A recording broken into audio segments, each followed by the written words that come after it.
आदाब नाजरीन, आप देख रहे हैं गुलिस्तान न्यूज। अभी तक का उर्दू खबरनामा लेकर मैं आपका मेजबान गौहर कुची आपकी खिदमत में हाजिर। तफसीलात से पहले सुर्खियों पर एक नजर।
और अब पेश है खबरों की तफसील। सबसे पहले बड़ी खबर श्रीनगर जम्मू कौमी शाहरा का हवाले से, जहां पर एक बार फिर सड़क हादसा पेश आया जिसके नतीजे में 4 अफराद की मौत हुई है। श्रीनगर जम्मू कौमी शाहरा पर सुनैनी के मकाम पर सड़क का एक दिलदोज हादसा पेश आया जिसके नतीजे में 4 अफराद की मौत हुई है।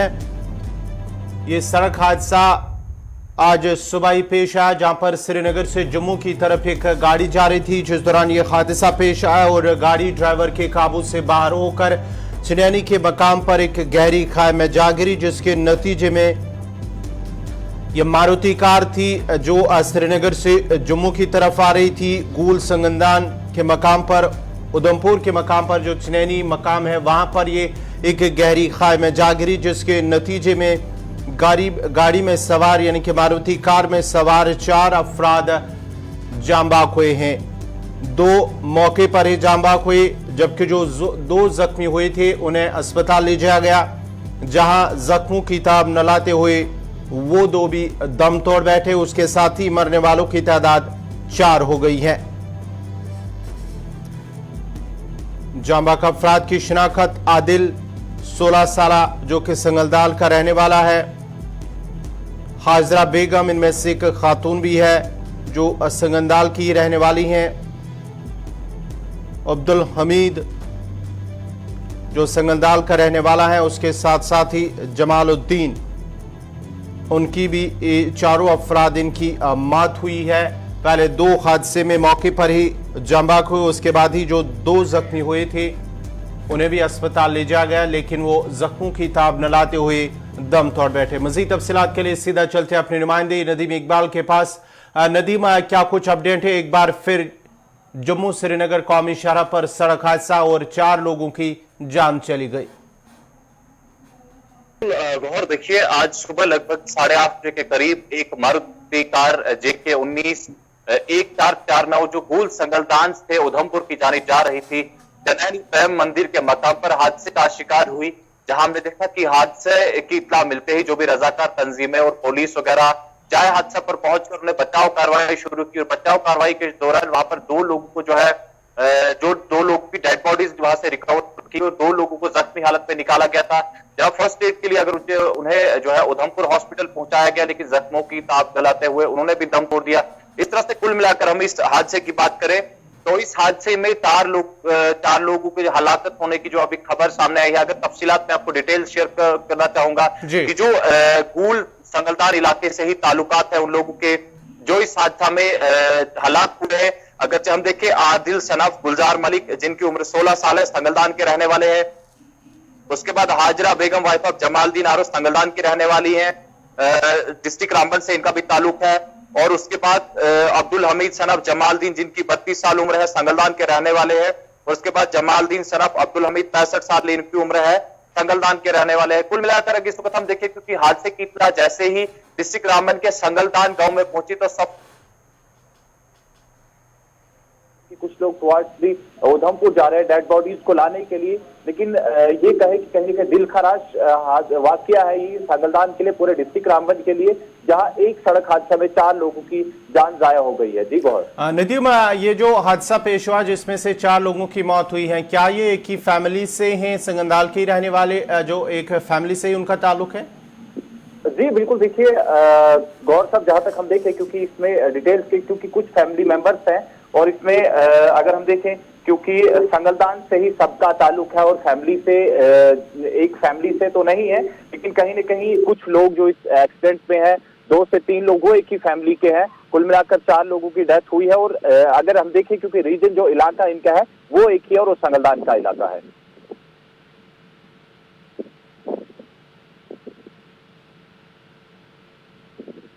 हेलो।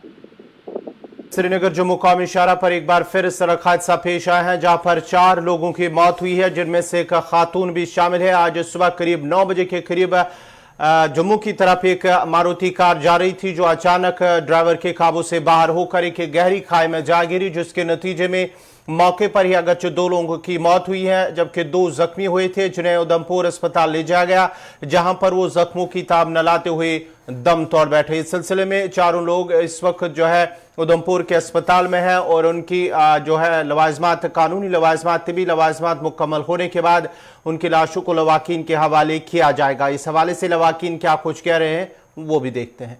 ये जो है हमारी पुप्पी जी हैं और पुप्पुर जी हैं, वो संगलदान से आ रहे थे उधमपुर के लिए। उनका कुछ यहाँ पे ऑपरेशन वगैरह था, तो चनानी के पास में उनका एक्सीडेंट हुआ है और 4 बंदे थे, 4 की डेथ हो गई है। ट्रीटमेंट तो यहाँ पे अच्छा मिला है, लेकिन हम वहाँ पे नहीं गए हैं, तो हमने देखा वो फ़ोटो वगैरह देखी हमने, तो तवी के पास में जा गिरी है गाड़ी। बढ़ते आगे बात जरा डोडा की भी करते हैं। डोडा में भी एक सड़क हादसा पेश आया है। ये रात 11 बजे के करीब एक सड़क हादसा पेश आया है, जहां पर एक ट्रक ड्राइवर के काबू से बाहर होकर एक गहरी खाई में, बताया जाता है कि खिलानी के मकाम पर डोडा से बटूट किश्तवाड़ जो रोड है, खिलानी इलाके में गुज़श्ता रात तकरीबन 11 बजे के करीब एक ट्रक ड्राइवर के काबू से बाहर होकर 400 फुट गहरी खाई में जा गिरी, जिसके बाद ही अगरचे मकामी लोगों के साथ साथ पुलिस और एक रजाकाराना तंजीम की जानिब से रेस्क्यू ऑपरेशन शुरू किया गया और रात देर गई तक इस रेस्क्यू ऑपरेशन को जारी रखा गया। ताहम लाश अभी तक बरामद नहीं की गई है और गाड़ी का ड्राइवर और जो गाड़ी के अंदर मौजूद सवार थे, इस ट्रक के अंदर जो लोग मौजूद थे, उन्हें अभी तक बरामद नहीं किया गया या कितने लोग थे इस ट्रक में सवार, इस हवाले से पुलिस ने अभी तक कोई बयान पुलिस का सामने नहीं आया है। जबकि आज सुबह ही एक बार फिर ऑपरेशन शुरू कर दिया गया है। डोडा के इलाका खिलानी की मकाम पर एक ट्रक 400 फुट गहरी खाई में जा गिरी। मजीद तफसीलात के लिए सीधा चलते हैं डोडा अपने नुमाइंदे वसीम गुत्तू के पास। वसीम, क्या कुछ तफसीलात हैं? चिनाब वैली के अंदर एक बार फिर सड़क हादसा और अभी तक किसी की लाश बरामद नहीं हुआ, क्या कुछ अपडेट है? बिल्कुल गौर साहब, आपको बताना चाहेंगे, आप देखते हैं पिछले कुछ दिनों से रेगुलर बेसिस पे चिनाब खित्ते के अंदर एक्सीडेंट हो रहे हैं और कल लगभग 11 बजे के करीब जो है एक गाड़ी हादसे का शिकार हुई है, जिसका नंबर JK02 AL 0685 ये ट्रक बताया जाता है कि खिलैनी के मकाम पे जब ये पहुंचता है हादसे का शिकार होता है। लगभग 400 से 500 फीट नीचे ये खाई में चले गया है और अभी तक पता नहीं लग पाया है कि किस कारण ये गाड़ी ट्रक हादसे का शिकार हुआ है। इस ट्रक में कितने लोग सवार थे, ड्राइवर का कोई पता नहीं। और कल ही हम देख रहे थे कि पुलिस का जो महकमा है या हमारी जो NGOs है या हमारे जो मकामी लोग हैं, उन्हें रेस्क्यू वहां पे रात के टाइम किया था, पर रात के टाइम उनको कुछ भी नहीं पता था क्योंकि ट्रैफिक काफी ज्यादा था और ठंड काफी ज्यादा। उसके बावजूद वहां पे उन्होंने रेस्क्यू किया, उसके बाद उनको कुछ भी पता नहीं लग पाया कि कितने लोग इस गाड़ी में सवार थे और ड्राइवर का कुछ पता नहीं लग पाया, कोई भी बॉडी उनको वहां पे नहीं मिली। तो उनने उस रेस्क्यू को वहां पे सॉल्व किया था और उसके बाद फिर से उन्होंने वहां पे रेस्क्यू किया। तो अभी तक उनको कुछ भी नहीं पता लग पा रहा है कि इस गाड़ी में सवार साबित कोई, यानी ना ही पुलिस की तरफ से कोई स्टेटमेंट अभी तक सामने आया। मगर आपको बताना कि फोटो चलिए, बहुत बहुत शुक्रिया। आपकी जो आवाज है वो साफ नहीं आ रही है, इसलिए आपका बहुत बहुत शुक्रिया तफसीलात फराहम करने के लिए। आपको बताते चले कि चिनाब वैली के अंदर लगातार हादसे हो रहे हैं और कल रात भी 11 बजे के करीब खिलानी के मकाम पर एक सड़क हादसा पेश आया। एक ट्रक 400 फुट गहरी खाई में जा गिरी, जिसके नतीजे में अगरचे अभी तक कोई लाश बरामद नहीं की गई है। अगरचे पुलिस, मकामी लोगों के साथ साथ एक एनजीओ की जानिब से रेस्क्यू ऑपरेशन भी चलाया गया। रात देर गई तक वो जारी रहा, लेकिन अभी तक किसी की लाश को बरामद नहीं किया गया। और आज अलग सुबह ही पुलिस की जानिब से दोबारा वहां पर रेस्क्यू ऑपरेशन शुरू किया गया है कि क्या आया, इसमें कितने लोग सवार थे, ड्राइवर कहां गया, इस सिलसिले में लगातार ऑपरेशन जारी है। बढ़ते आगे अब बात जरा पूंछ की भी करते हैं। जम्मू पूंछ हाईवे पर आज सुबह उस वक्त ट्रैफिक की आवाजाही मुतासिर हुई जब जोगी मोहर सुरनकोट के मकाम पर लोगों ने पीने के साफ पानी की अदम दस्तियाबी को लेकर एहतजाजी धरना दिया। एहतजाजी लोगों का कहना है कि अगरचे पीने के साफ पानी की फराहमी के लिए महकमे जल शक्ति के अफसरान की नोटिस में भी लाया गया था, वो टस से मस नहीं हुए और लोग दर दर की ठोकरें खाने पर मजबूर हो और आज सड़कों पर आने के लिए वो भी मजबूर हो गए। उन्होंने अब इंतजामिया से अपील की है कि इलाके में पीने के साफ पानी की दस्तियाबी को मुमकिन बनाया जाए ताकि उनकी मुश्किलात दूर हो सके। ताम बाद में SHO की मुदाखलत और यकीन दहानी के बाद एहतजाजी लोग मुंतशिर हुए और ट्रैफिक को बहाल किया गया। दरअसल जब से सुरनकोट में नेचुरल कैलेमिटी हुई है उस दिन से लेके आज तक हमें जो पानी नहीं मिल रहा है। अगर मिल रहा है हफ्ते में एक दिन मिल रहा है। अगर जेई को कॉल कर रहे हैं वो ए पे लगा रहा है, ए डी पे लगा रहा है, डी एक्सिन पे लगा रहा है। अब सभी जो एक दूसरे में यानी ब्लेमिंग गेम खेल रहे हैं कि ये करेगा वो करेगा।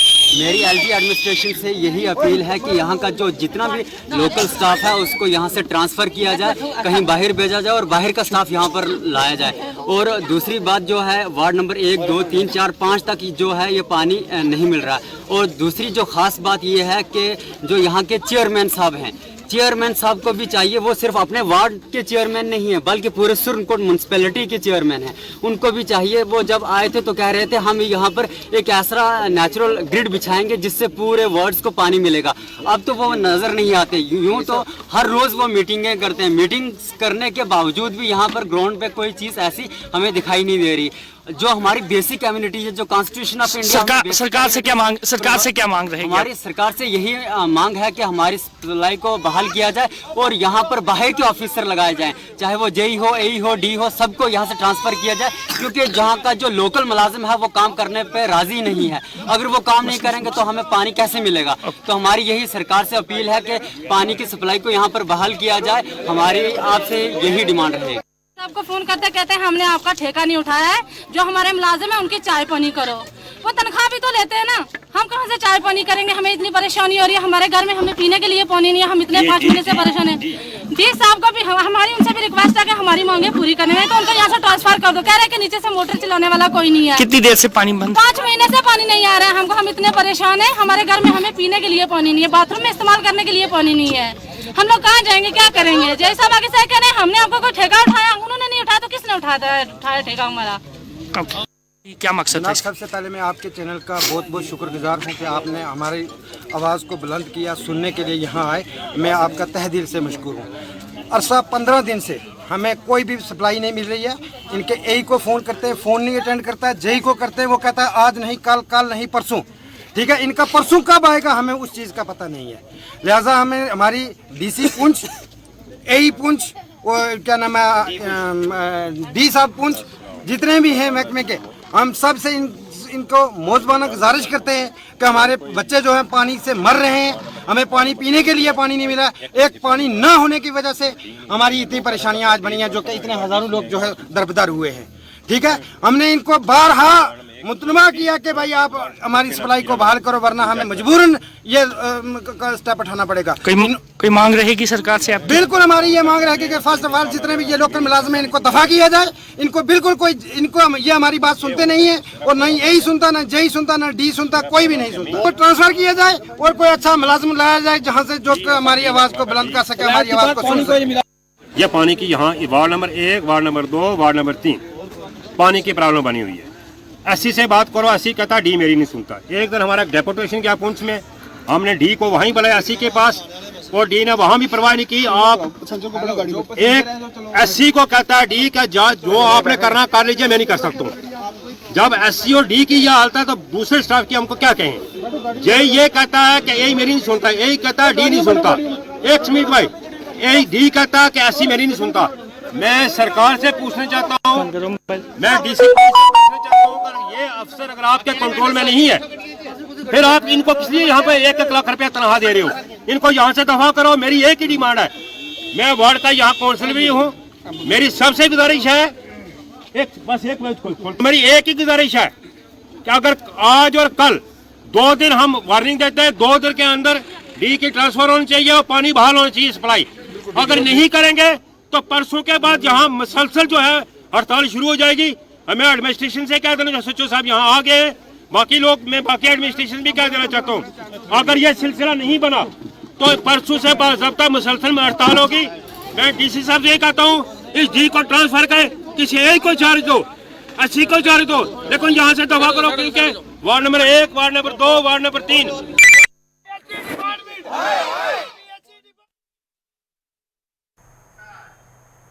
त्राल के अमीराबाद इलाके की एक शायरा कई दहाइयों से कश्मीरी जुबान में शायरी कर रही हैं। दिलशादा नाम की शायरा अपनी कलमी नाम मिस्कीन जबीन के तौर पर इस्तेमाल करती है और कुछ साल पहले इसने एक शायरी की किताब भी शाया की है। गुलिस्तान न्यूज़ के नुमाइंदे शेख कौसर से बात करते हुए दिलशादा ने कहा कि उन्होंने शायरी करना कभी नहीं छोड़ा और अब भी नई शायरी की इशाअत के लिए पूरी कोशिश कर रही हैं। उन्होंने मज़ीद कहा कि वो चाहती हैं कि कश्मीर के नौजवान लड़के और लड़कियां अंग्रेज़ी और उर्दू के अलावा कश्मीरी शायरी में भी दिलचस्पी जाहिर करें ताकि इस ज़ुबान को मज़ीद फ़रोग़ मिल सके। याद रहे कि दिलशादा को चंद साल कबल किताब शाया करने पर इन्फोटेल अवार्ड से भी नवाजा गया।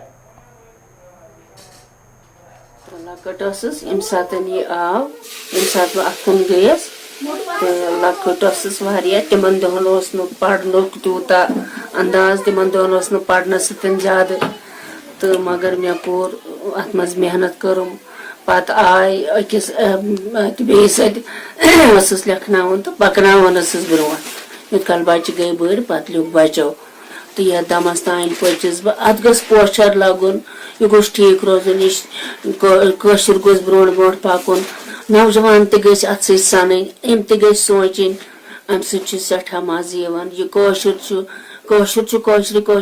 सोरे मज़, कौशरस मज सोरे समझ कौशरस मज सोरे फिक्र तरन। वारिया लकटे बह पे मे अत सह गो लक्च पान पे आ मे यह लकुट लकुट शार इत काल मे यह वारिया ब्रोट कुन आ। मे आज दी शायरी रोजान चालू, मे नता गचान कह, अगर बह बिहत रोज तो 4-5 गज लेख बह तो मगर अत बह सोचान इत लड़के लेखान उर्दूस मज बुक या इंग्लिशस मज लेखान, अगर कशरस मज तम करान कोशिश, कशरस मज लेखान बच्चे लेखान, लड़के लेखान, लड़की लेखान, अत मज गसा सठा खुश तो अत मज रोजा मोन दिल खुश। बस दपान यह गोस ब्रो ब्रो पकुन, यह कौशर गोस पकुन ब्रो, अत गोस पोचर लगुन। तो मे किताब अ बुक लिखम अत नाव बाल नेरस वनवान, तो कोशिश छस बह करान बेयसान ब्रो कुन बुक कड़न, मे दिलस मज शौक बे 2 बुक कड़ा। अब ज़रा बात करते हैं जहां पर तिबी सहूलियात के हवाले से, क्योंकि तिबी सहूलियात के फुकदान के हवाले से अक्सर व बेशतर ख़बरें आती रहती हैं और शिकायतें मौसूल भी होती रहती हैं। जम्मू के छम इलाके के लोग आज भी तिबी सहूलियात की अदम दस्तियाबी को लेकर कहीं ना कहीं परेशान नजर आ रहे हैं। जम्मू के छम इलाके में पंचायत नथल में लोगों ने तिबी सहूलियात के फुकदान के खिलाफ एहतजाज किया। मकामी लोगों के मुताबिक तिब के शोबे में इलाका पसमानदा और बार बार दरख्वास्त के बावजूद भी इलाके की जानिब से किसी ने कोई तवज्जो नहीं दी है। उन्होंने अब डायरेक्टर हेल्थ सर्विसेज जम्मू से अपील की है कि इलाके में तिबी सहूलियात के फुकदान को दूर किया जाए ताकि लोगों को राहत मिल सके। भारत माता की हमें क्या चाहिए? हमें क्या चाहिए? हॉस्पिटल का तो नाम ही नहीं है सर। इधर अगर इधर कोई भी केस हो जाता है, रात को कोई सांप का हो जाता है, कोई डिलीवरी केस, कोई कैसा भी होता है, इधर से आज भी हम मंजे पे उठा के लेके जाते हैं जोगमा, और जोगमा जाते हैं उधर ना कोई एम्बुलेंस होती है। अगर एम्बुलेंस होती भी है उसका ड्राइवर उधर नहीं होता। अगर ड्राइवर को पहले इधर तो कोई फ़ोन की फैसिलिटी नहीं है हमारे पास, जो कोई हम ड्राइवर को भी फ़ोन करें और डॉक्टर को भी करें। इधर फ़ोन हमारा बिल्कुल नेटवर्क है ही नहीं, टावर इधर है ही नहीं। अच्छा, कोई भी नेटवर्क नहीं चलता? कोई भी नहीं चलता है जी। तो अगर आएगा भी नहीं इधर से, हम वो ऊपर पहाड़ी पे जाएंगे 3 किलोमीटर ऊपर, फिर फोन का यानी बात हो सकती है, ऐसे नहीं हो सकती। क्या कहेंगे एलजी साहब को? हम यही चाहते हैं कि सर आज कौन सा टाइम आ गया है, लोग बड़े बड़े इधर से लोग आते हैं ना, कोई बाहर से, उन्होंने फोन पकड़े होते हैं ना, बड़े बड़े फोन, तो हम देख के हमारे बच्चे आज भी फोन देखते हैं कि इसने क्या पकड़ा है, उनको इस चीज का पता नहीं है कि ये भी फोन है, इससे भी बात होती है। हॉस्पिटल दी तो इतने नामो निशान ही नहीं है जी। कई बार आखते बिल्डिंग आई है, कदें आखते नाथला वधिया, कदें आखते तेंगद भी नहीं वधिया, अं तो इतना लभी नहीं है। तो कोई पुरानी जी जोगा उत्थे ही है, समझो अं जाना पड़ता है। कोई दूर जाना पड़ता है कैसे? कम से कम भी इतों 8 किलोमीटर है सर, तो उत्थे 8 किलोमीटर बिल्कुल ढक्की चढ़ी जाना पड़ता। कोई रोड की फैसिलिटी भी नहीं है जी, अं 8 किलोमीटर जा बाई रोड ही जाना है, कम से कम कोई 20 किलोमीटर बनता जी ना। तो उस अं जरा भी कोई बीमार होंगे, कोई 4 बाहर बनने, कोई समझो कि लीए तो फिर उत्थे पहुँचाने, तो कई अद्धे रस्ते में गै दम तोड़ देंगे। तो आखने कि अं इतने मिलनी चाहिए फैसिलिटी। क्या लेफ्टिनेंट गवर्नर साहब की क्या आखोगे कि हॉस्पिटल की जी सुविधा वो इतने नाथल के लोगों को चाहिए? गवर्नर साहब होंगे रही अर्ज करने कि अं देनी चाहिए फैसिलिटी, बिल्डिंग देनी चाहिए हॉस्पिटल की, जगह साढ़े को अस जगह देने वास्ते तैयार हाँ, हर एक चीज देने वास्ते तैयार हाँ, तो फैसिलिटी देनी चाहिए, मिलनी चाहिए सानू।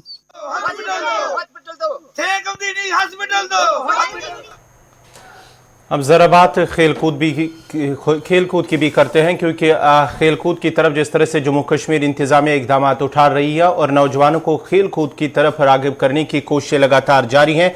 इस सिलसिले में गोल्फ कोर्स सिद्रा जम्मू में गोल्फ टूर्नामेंट का एहतमाम किया जा रहा है। जम्मू तवी गोल्फ कोर्स में होने वाले टूर्नामेंट के मौके पर साबिक वज़ीर खेल आरिफ चिब भी मौजूद रहे, जिन्होंने हुकूमत से गोल्फ खेलने वालों को हर तरह की मदद और सहूलियात फराहम करने का मुतालबा किया, ताकि ख्वाहिशमंद नौजवान गोल्फ के फरोग के लिए काम कर सके।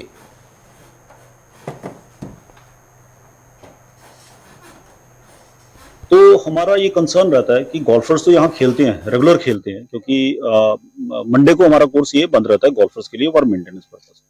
तो हमारा ये रहता है कि जो कैडीज खेल रहे हैं गोल्फर्स के साथ, उनको एक इस लेवल पे पहुंचाना, उनको एक अच्छी ट्रेनिंग देनी, क्योंकि कैडीज जो है वो बहुत इंपॉर्टेंट रोल प्ले करते हैं गोल्फर की परफॉर्मेंस पे, गोल्फर के मतलब कैसा वो खेलेगा, ये कैडीज का बहुत रोल रहता है।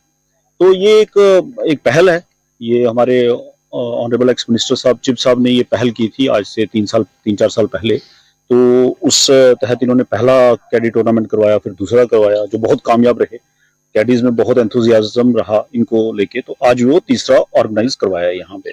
सबसे पहले तो मैं धन्यवाद करता हूँ इनका, इनकी मैनेजमेंट का, जेटीसी का, कि ये हमें मौका देते हैं कि हम कैडीज को आगे लाने के लिए इस किस्म की टूर्नामेंट्स करवाते हैं। ये हमारा कुछ लोगों का इनिशिएटिव है, लेकिन मैं इसके साथ साथ ये कहूंगा कि हमें सभी गोल्फर्स का इसमें समर्थन है ये टूर्नामेंट करवाने के लिए। तो मैं इनका यहाँ धन्यवाद करता हूँ, वहां सभी गोल्फर्स का भी मैं धन्यवाद करता हूँ। लेकिन खसूसन तौर पर जो कुछ साथी हमारे सामने आए हैं मेरे साथ मिलकर के, भारत शर्मा जी, डॉक्टर तेज जी, मुनीश जी यहाँ खड़े हैं, और हमारे सीए साहब हैं जोगिंदर सिंह जी, ये, और जनरल शमशेर सिंह है जो यहाँ नहीं पहुंचे, यहाँ उन्होंने भी इसमें बड़ा समर्थन दिया। तो इस लिहाज से मैं कहूंगा कि हमने जेटीसी जी, जो जम्मू तवी गोल्फ कोर्स की जो मैनेजमेंट है, उनके समर्थन से, उनकी पैटर्नेज में हम ये टूर्नामेंट करवाते हैं। एक तो ये रहा। दूसरी बात, बहुत अच्छी बात इन्होंने करी, हमारी ये सोच है, क्योंकि ये जो कैडी है मैं देखता हूँ कि बरसात में, सर्दी में, गर्मी में हमारे साथ चलते हैं बेचारे, बहुत मेहनत करते हैं, और हमने देखा है कि शायद मैं 4 साल में इतना गोल्फ अच्छा नहीं सीख पाया जो हमारे कुछ कैडी खेलते हैं। तो हम जो नौजवान कैडी हैं यहाँ 22, 23, 24 साल के लोग भी हैं, और अगर उनको हम इस किस्म की एनकरेजमेंट करें जेटीजीसी की मदद से या कुछ हमारे गोल्फर साथियों की मदद से, अगर हम उनका समर्थन हम करें, इस किस्म की ऑर्गेनाइज करें, तो मैं समझूंगा कुछ कैडी बाहर निकल करके अच्छे गोल्फर बन सकते हैं। बल्कि यहाँ आपको मिसाल दूंगा कि एक यहाँ कैडी था जो अभी चंडीगढ़ में है, ही इज ए कोच, और इवन जो टॉप मोस्ट गोल्फर है वर्ल्ड का जाके देखा जाए, टाइगर वुड जो है वो भी एक कैडी था। तो कैडी में अच्छे गोल्फर बन सकते हैं, और हमारी जेएनके स्टेट जो है, हमारी जो यहाँ की हमारी जो रियासत है या यूनियन टेरिटरी है, इसमें से अगर अच्छे लोग हम उनको उत्साहित कर सकते हैं तो बहुत अच्छी बात है। नाजरीन, इसी के साथ ही उर्दू खबरनामा इख्ताम पजीर हुआ चाहता है। अपने मेजबान गौहर कुछे को इजाजत दीजिए। अल्लाह हाफिज।